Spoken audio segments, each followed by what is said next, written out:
Kung merong naghuhusga sa'yo, huwag kang papaapekto. Huwag kang magpapadepress. Huwag kang magagalit. We should be comfortable by the judgment of other people. Why is that? Bakit kailangan hayaan lang natin na tayo husgahan ng iba at hindi tayo masaktan sa sasabihin nila? 3 dahilan po, tandaan niyo. Number 1, because only small-minded people judge. Wise people, they do not judge. Intelligent people tries to understand others. Pag merong naghuhusga, tandaan niyo po, ang taong yan, makitid ang utak, makitid ang pag-iisip. Hayaan mo na husgahan ka nila kasi pinapakita nila ang totoo nilang pagkatao. Ang mga mapanghusga, masasama ang ugali. Amen? Dahil makitid ang isip, walang nakikitang mabuti. Ang mga papanghusga ay hindi masaya.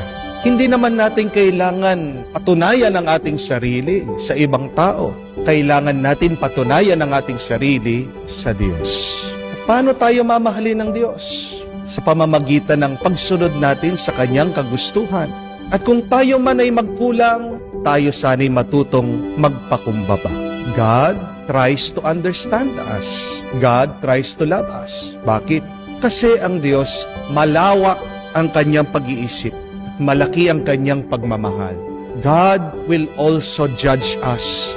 But remember, when will this judgment come? At the end. Yan ang pagkakaiba nating mga tao sa Diyos. Ang Diyos, pinipigilan muna niya ang Kanyang paghuhusga kasi alam ng Diyos, hindi pa naman tapos ang kwento ng tao Pero tayo mga tao, agad tayong naghuhusga, hindi pa naman tapos ang kwento. Allow people to judge you because these people are small-minded. But secondly, people who judge you are proud people. Allow people to judge you because they are proud. At tandaan po natin, pag meron kang kayabangan, pag meron kang kataasan, ang susunod dyan ay pagkabagsak. Yan ang tinuturo sa atin ng Panginoon. Those who exalt themselves will be humbled. Sabi ng Biblia, after the pride comes the fall.